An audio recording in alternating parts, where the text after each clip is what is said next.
Hey, I'm Angie. And I am Aislinn. And today we are making Food Hero granola. Being a food hero is fun. Yeah.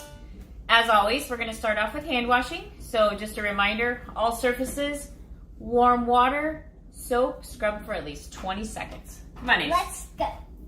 Okay, we are ready. Now, I have already preheated the oven to 325 degrees. The Food Hero recipe that we're going with today is skillet granola.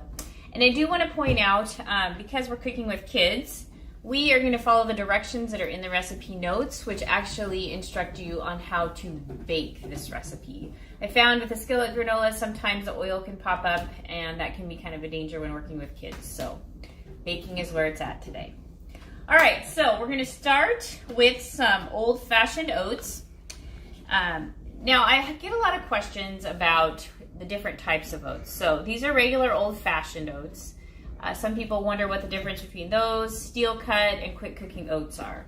So steel-cut oats are from the whole oat groat. Actually, all of these types of oats I'm talking about are from the oat groat. But steel-cut oats have not been rolled. Old-fashioned oats have been steamed and rolled. And then the quick cooking oats have been cut into smaller pieces and steamed so that they can cook faster.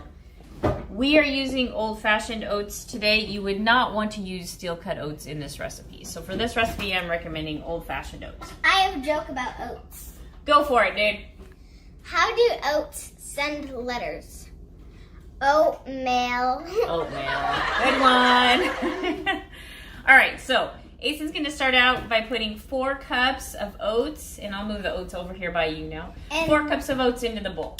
And 4 cups of our whole grain oats. That's one thing I forgot to mention earlier, whether you're talking about steel-cut oats, old-fashioned oats, or quick cooking oats, they are all the whole grain because they contain the entire grain. They were not refined in the process. So, good to know there. We're going to need our whole grains for fiber to keep our digestive system functioning properly. All right, so next is honey, one of your favorite things in the world. Right. Okay, and this recipe calls for 3 tablespoons of honey. So the other thing you're going to find with this Food Hero recipe is that it has much less sugar than some of your granolas that you will buy over the counter. That's because we're making it ourselves, and so we can control the ingredients that go in it. And so that's why I am kind of a big fan of preparing foods at home, because you can control the amount of certain ingredients that go in. And what I love too is we get our honey locally. So we buy it from one of the local farms, so it's super fresh. This one? Yes, so that's a tablespoon. It's going to be 3 tablespoons. And I got you a knife here in case you need the knife to scoop it out. So there you go, just right over there. We eat a lot of honey because I eat a peanut butter and honey sandwich every day. Aislinn likes her peanut butter and honey sandwiches. She makes them herself, so I eat a lot of honey. Okay. And while Aislinn's doing the honey, I also want to mention this recipe calls for powdered milk, and it is not necessary to the recipe. I don't often have powdered milk on hand, and I do find it kind of expensive, so I tried it long ago without it, and the recipe works out very fine. So feel free to skip the powdered milk.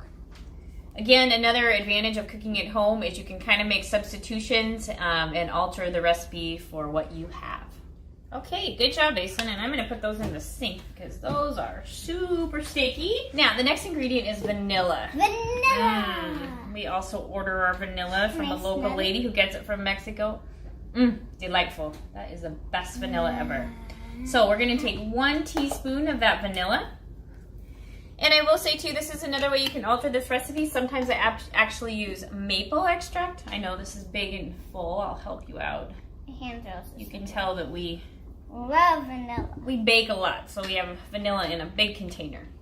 But you can also use maple extract, almond extract, any type of extract that adds a flavor that you would like in this recipe. Any neutral oil is fine. We're just going to use canola oil today, and we're going to do 1/3 cup of canola oil. So Aislinn, you know how to get down at eye level for that, right?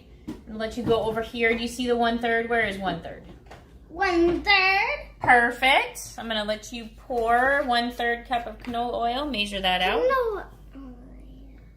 And again, this recipe actually has less fat than a lot of your granolas that you would buy at the store as well. Again, because we can control that. Wow, that looks pretty perfect. You want to go ahead and pour that in? It has a few bubbles. Yes, it does. And then our next ingredient is another place where you can have options depending on what you like. Now, it calls for sunflower seeds, a half cup of sunflower seeds, which I have here. But sometimes we actually use papitas or pumpkin seeds. Papita. And Aisyn really likes pecans, so sometimes we use pecans as well. So I'm going to give her choice today of which one she wants to add. Which one do you want to add? Both. Oh, a little of both. Okay. So it's a half cup total. So she's going to combine those two. So you can put those in there. Both. Now, if you're going to use nuts and seeds in here, you want to make sure you get the raw ones. You don't want ones that are already roasted because they're going to roast while they're baking with the granola. So make sure in the recipe, if you're roasting it, that you use raw seeds or nuts.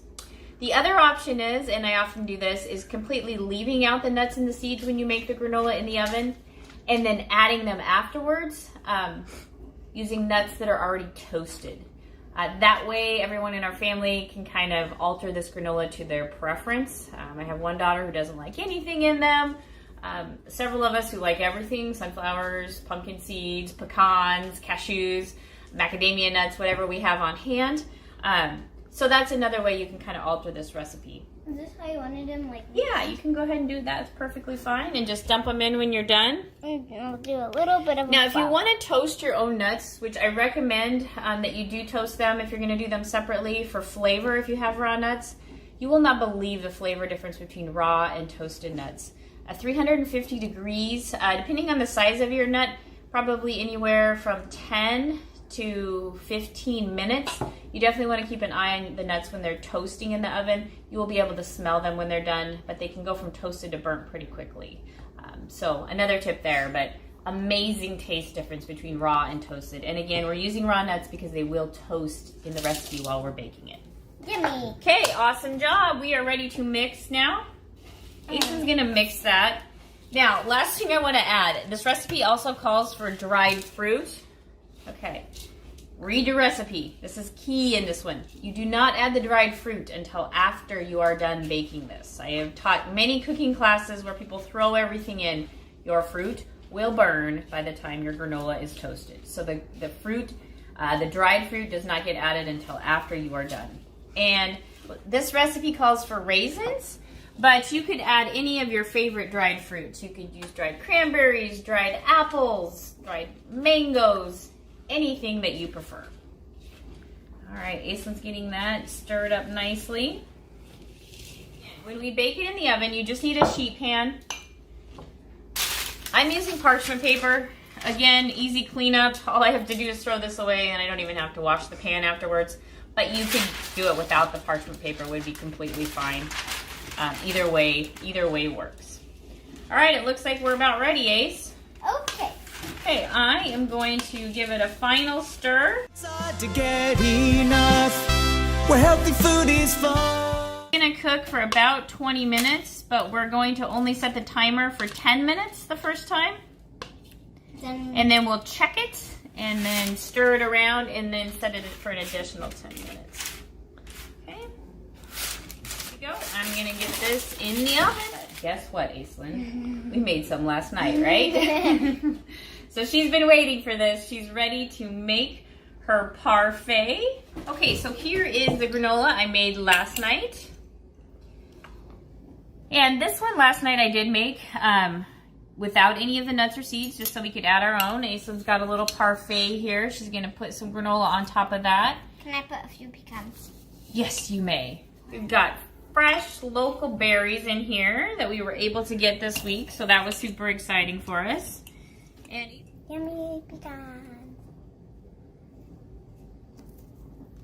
And would you like to add some of the toasted coconut too? Yes, I love toasted I coconut. know you do. Here, this is just unsweetened shredded coconut. I actually toasted this in the oven at 350 for 5 minutes. This toasts really quickly.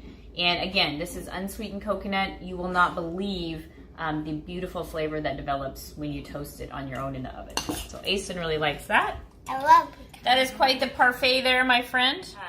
Also, I like to eat this just with milk and fruit as a breakfast cereal in the morning. And so this granola is an example of meal prep that you can do ahead of time that will carry you for several days. Sometimes I even double this recipe just so that we'll have extra because we all like it. So one of the tips I want to leave you with is really kind of plan ahead for breakfast and snack. Do some meal prep when you have extra time and it'll pay dividends later on. You love my parfait? I love your parfait. It looks like Aislinn's ready to eat. So we're gonna let her do that, and we will see you next time. Food here is fun. Yeah, yeah, yeah.